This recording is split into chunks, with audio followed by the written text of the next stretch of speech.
quick overview of the new fish room. Run you through everything really quick.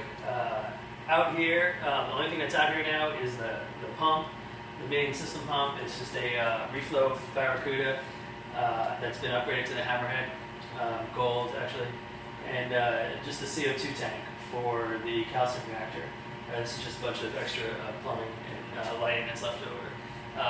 This is the door to the fish room. If you remember the old setup, there was no walls. Everything was just kind of out in this area. Had a big Rubbermaid tub and refugium and frag tank. There was a counter along the back wall to give me some workspace. Everything was just open to the garage. It was okay. I did run a chiller because the summers got really hot, but it was fine. The other issue was humidity, but I just got a dehumidifier that took care of that. After running it for a couple of years, you just learn what works, what doesn't, what can be improved. The main reason I did this was the heat after I switched back to metal halides.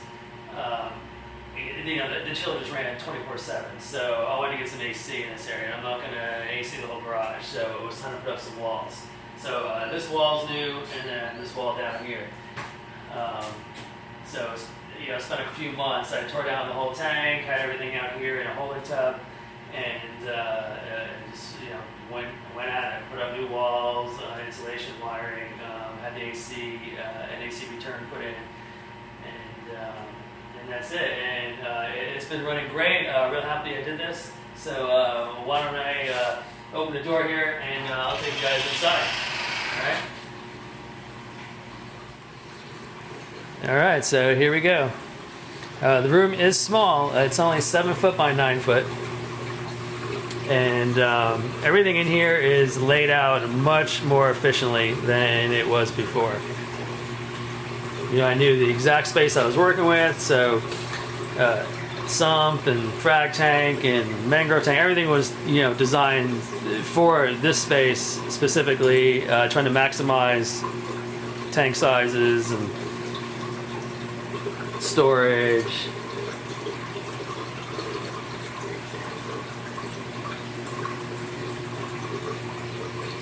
Plenty of shelves.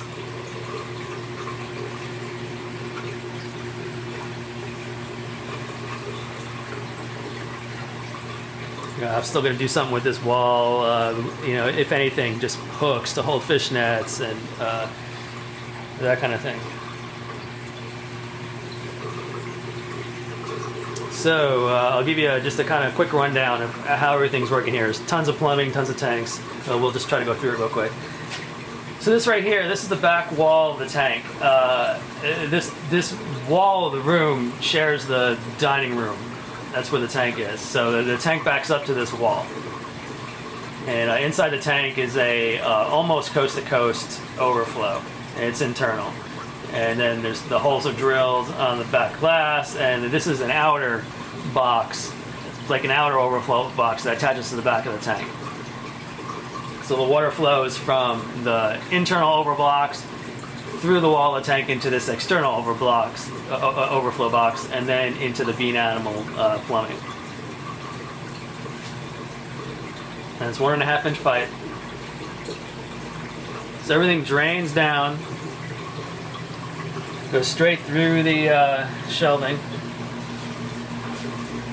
and it comes out here and into the sump. The sump is a Life Reef sump, custom made. It's based off one of his Berlin sumps, and basically it's just larger.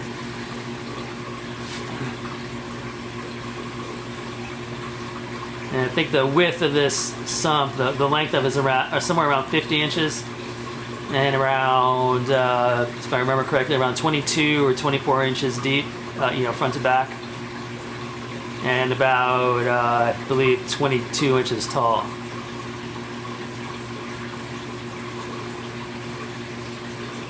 And his sumps come with the filter canisters. The only thing I'm running right now is carbon. If I wanted to, I could put GFO, not GFO, but some kind of phosphate absorbing media. These don't tumble, so GFO wouldn't work.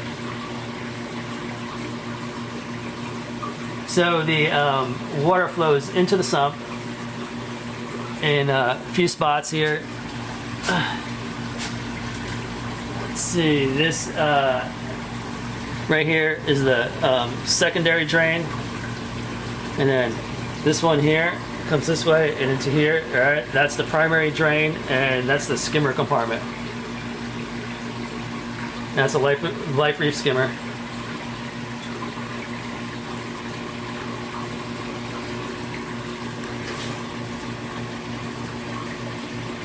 And then there is the emergency drain is in the very back. And you can see it back here, the other white one, and it goes down into here, into the skimmer compartment also, but right there in the back. But there's normally no water flowing down through there. Probe holder is integrated into the sump. It's these here. So I've got temp, pH, redox, and salinity. And then I've got some extra holders here. These here is for level control for the sump and the ATO.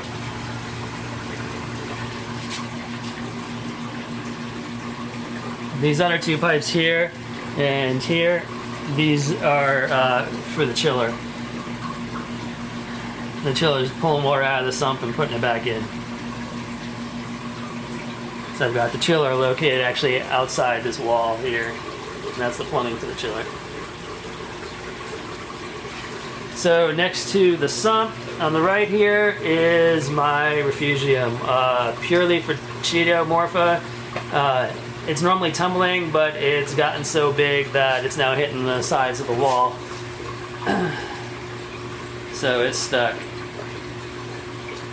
But normally, this sucker is spinning freely, and I've got separate videos online for that, so you should check it out. And this light is an HPS grow light from Floralux, 150 watt, and it just kicks butt. This thing grows from softball size to, beach ball size. This tank is 22 inches square, 24 tall. So it's time to trim that. I gotta do that later today.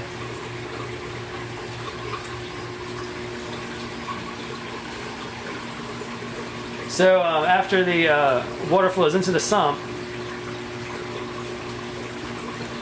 it flows out right here. Goes back here behind my storage, behind the Cole-Parmer pump for the calcium reactor, and in the back corner there is where it goes out. And that goes out to the pump I showed you earlier, the reflow. So that's the pump on the that's the pipe on the right. Pipe on the left, that's coming back in.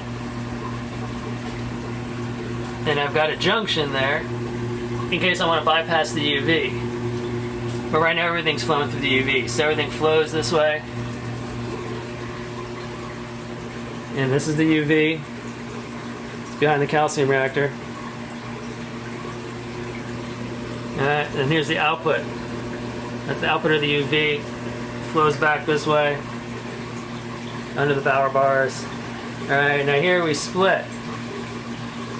Okay, I've got some water that keeps continuing straight.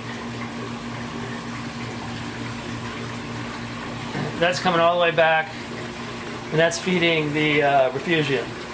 And the refugium is fed by the spray bar. It needs to be clean. A little too much algae growth there. That's what I'm doing later today. And that spray bar shooting water across the top of the refugium is what normally keeps this Cheeto spinning. And then the water here will leave out through this bottom pipe. This is an overflow right here inside the refugium. And it comes out the bottom pipe and back into the middle section of the sump. If for some reason something's clogged or whatever and the overflow gets too high, right here is an emergency overflow. And again, back into the sump. So I'll take you back over here where the split was. Alright, if we're not going to the refugium, then we're going back up. Okay, we come up through the top here and we split again. Alright. Some of the water is going all the way back up and back into the tank. The other bit of water is coming back here and up into this plumbing which feeds the frag tank. It's a 40 breeder frag tank. metal halide and T5 lighting, just like the main display. And then finally, the rest of the water feeds into the mangrove tank. Call this one here Mangrove Hill. This all I have right now is 2 mangroves. There are actually several groups of leaves taller, and I trimmed them back so I can get some branches to start sprouting off of these instead of one big long stalk. And both the mangrove tank and the frag tank have life reef overflows. I didn't want to be bothered drilling. This was a nice, just simple solution, and they just work great. They always restart, no problem. And all those do is dump back down, straight down through the shelving, and come back down into the sump.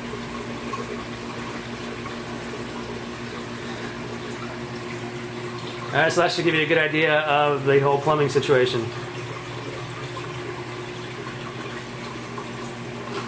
Over here is the main brain of the entire setup, my Profilux controller. And it's controlling everything: lighting, heating, chilling.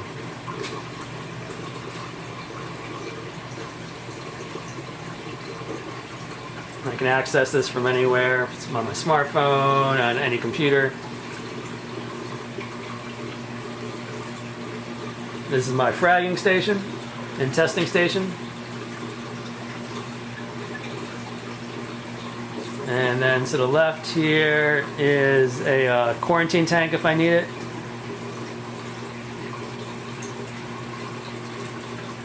You know, more storage. Above you can see my AC vents. One's pushing in, one's pulling out. Keeps the humidity from collecting in here. It works really well as long as the AC is running in the house. Then it's running out here. It's not on a separate system. But so far, this spring and summer, it's keeping this room nice and cool. So keeping this area cool, you know, I've got 200 gallons inside in the main display, and then probably around another 150 out here. So we're talking almost half my water volume out here. When this is hot, obviously that's adding to the heat in the display also, and just making it that much harder for the chiller to cool. So the chiller should run much better with this room being cooled as well.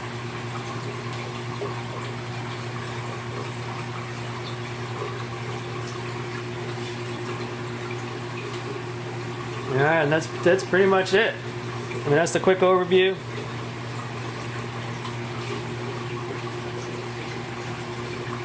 Anyone has any questions, feel free to ask in the comments, and I'll do my best to answer them.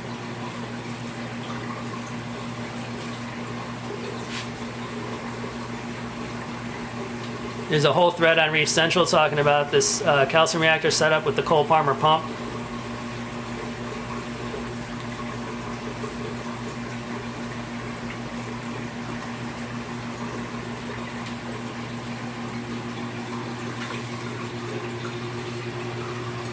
Alright, so guys, thanks for stopping by and checking out the new fish room. Appreciate it. And keep looking for updates on my channel, and next we'll do another update of the actual display. Thanks a bunch.